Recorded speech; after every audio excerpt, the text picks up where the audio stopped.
Hello future medicos, this is doctor Aarti है। So as you are knowing, हम लोगों ने नीट 2024 के एमसीक्यू सीरीज स्टार्ट किया है, जहाँ पे हम लोगों ने क्लास 11th के चैप्टर 12 तक ऑलमोस्ट जितने भी टॉप एमसीक्यूज़ हैं वो कर लिया है। आज हम लोग करने वाले हैं chapter 13 plant growth and development का क्वेश्चन करने वाले हैं। जो भी इम्पोर्टेंट क्वेश्चन रहेगा वो आज हम लोग करेंगे। ऑलमोस्ट हम लोग 15 क्वेश्चन आज देखने वाले हैं।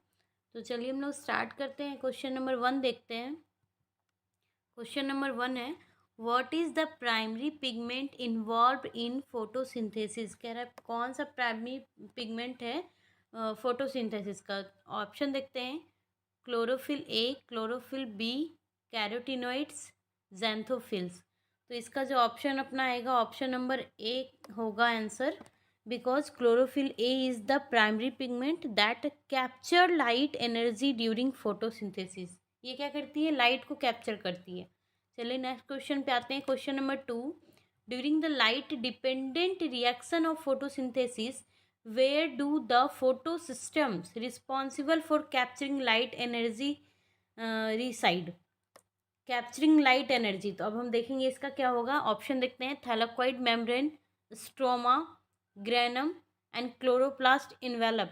तो इसका आंसर अपना हो जाएगा thylakoid membrane, option number A, because photo system is embedded in the thylakoid membrane of chloroplast.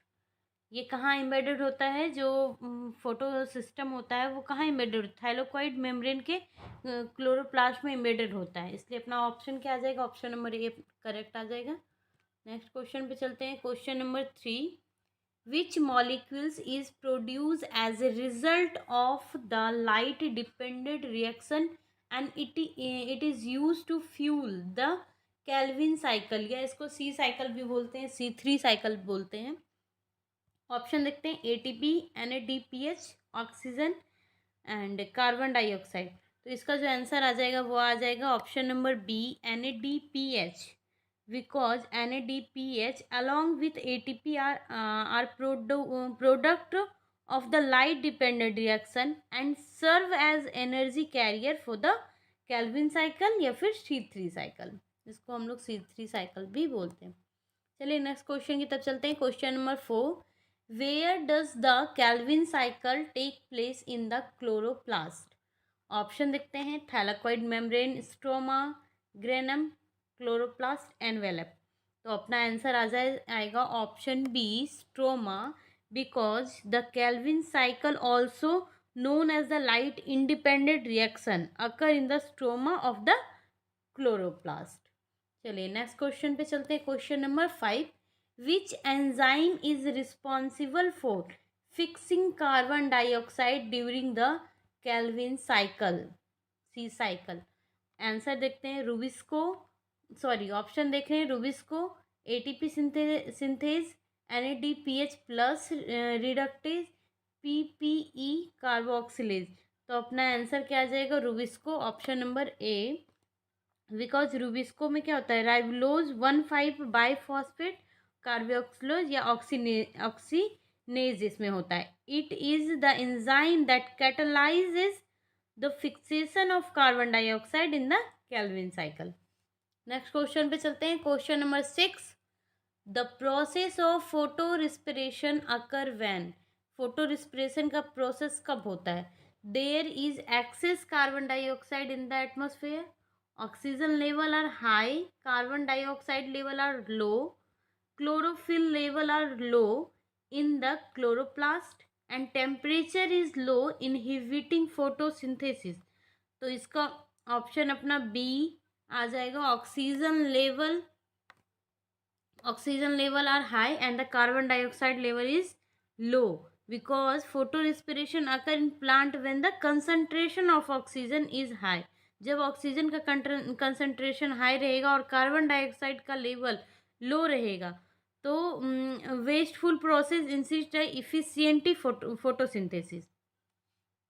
Next question चलते हैं। क्वेश्चन नंबर 7 पे, इन C4 साइकिल, अभी तक हम लोग C3 साइकिल पे पढ़ रहे, is in C4 plant which cell are responsible for initial carbon dioxide fixation. कह रहा है कि विच सेल, कौन सा सेल रिस्पॉन्सिबल होता है इनिशियल कार्बन डाइऑक्साइड फिक्सेशन के लिए। तो चलिए देखते हैं हम लोग कौन सा होता है। ऑप्शन देखिए, mesophyll cell, bundle cell, guard cell, xylem cell. तो इसका जो ऑप्शन ए है mesophyll cell, sorry A option mesophyll cell answer आ जाएगा। Because mesophyll cell in C4 cycle, C4 plant initially fix carbon dioxide into a 4 carbon compound during photosynthesis। 4 carbon compound को fix करती है mesophyll cell. Answer अपना आ जाएगा option number ए। Next question number 8 पे चलते हैं। Which of the following is a product of the light dependent reaction that directly provides energy for ATP synthesis. Option देखते हैं। Option number A oxygen, carbon dioxide NaDPH, protons H+ ion. तो अपना answer आ जाएगा proton, option number D H+ ion. Because the movement of protons across the thylakoid membrane during the light dependent reaction provide the energy for ATP synthesis through ATP synthase. चलिए चलते हैं next question, question number 9 की तरफ। The oxygen release during photosynthesis comes from option number A carbon dioxide, option number B is water, option number C is ATP and D is chlorophyll. तो option number जो अपना B है वो correct जाएगा, water. Because oxygen release during photosynthesis is a by product of the splitting of water molecules in the thylakoid membrane. यहाँ पे water molecule split हो रही है, तो अपना आंसर क्या आ जाएगा, वाटर, ऑप्शन नंबर बी। चलते हैं नेक्स्ट क्वेश्चन, क्वेश्चन नंबर 10 की तरफ। Which light wavelength is least effective in driving photosynthesis. Least effective पूछा है, ठीक है। तो देखते हैं options. Option number A is red light, option number B is blue light, option number C is green light and the D is yellow light. तो option number C is green light is the least effective in photosynthesis driving period. चलिए हम लोग चलते हैं next question की तरफ, question number 11। The oxygen release during photosynthesis come from. Oxygen कब release होता है फोटोसिंथेसिस के दौरान। तो ऑप्शन देखते हैं। Option number A carbon dioxide and the B water and the C glucose and the D ATP। तो अपना ऑप्शन आ जाएगा इसका option number B water. Because oxygen release during photosynthesis drive from the splitting of water. ये repeated question हो गया है। Water molecule split करेगा तो लाइट डिपेंडेंसी रिएक्शन में क्या आएगा, वाटर। ऑक्सीजन जब रिलीज होगा कब, जब वाटर स्प्लिट कर रहा हो, वाटर का मॉलिक्यूल जब स्प्लिट करेंगे तो ऑक्सीजन वहाँ पे रिलीज होगा। Next question, question number 12। The electron transport chain ETC, electron transport chain in photosynthesis located in the. Option देखते हैं। Option number A is thylakoid membrane and the B is stroma, C granum and the D is chloroplast envelope. तो अपना answer आ जाएगा thylakoid membrane. Because the ETC sorry electron transport chain जो होती है वो इम्बेडेड होती है within the thylakoid membrane of chloroplast. चलिए नेक्स्ट क्वेश्चन, क्वेश्चन नंबर 13 की तरफ चलते हैं। In the light dependent reaction of photosynthesis ATP is synthesize through.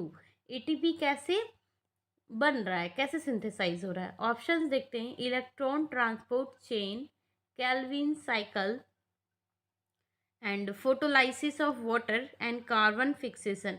तो अभी तो हम लोगों ने क्वेश्चन नंबर 12 में पढ़ा था ETC इलेक्ट्रॉन ट्रांसपोर्ट चेन, जो इम्बेडेड कहाँ होता है, अपने थैलेकॉइड मेम्ब्रेन में इम्बेडेड होता है। वहीं से ATP सिंथेसाइज होती है लाइट डिपेंडेंट रिएक्शन के दौरान। चलिए नेक्स्ट क्वेश्चन, क्वेश्चन नंबर 14 की तरफ आते हैं। The final electron acceptor in the photosynthetic electron transport chain is. Options देखते हैं। Option number E is chlorophyll A, option number B NaDP+ and the C oxygen और डी वाटर। तो अपना NaDP+ होगा। Because NaDP+ is the final electron acceptor होता है which gets reduce to NADPH during the light independent reaction.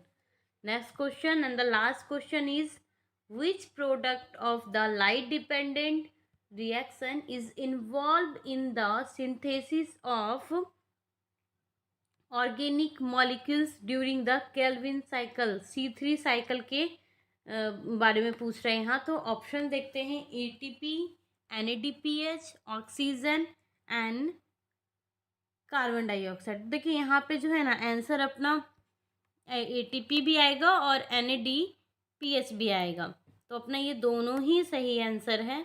लेकिन first option अपना ATP दे रखा है, तो हम लोग यहाँ पे ATP लगाएंगे, है ना।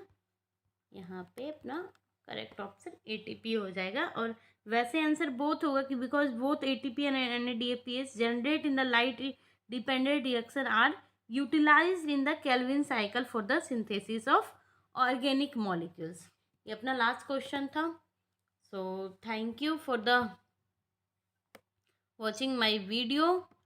लाइक कीजिए, कमेंट कीजिए, शेयर कीजिए, सब्सक्राइब कीजिए मेरे चैनल को।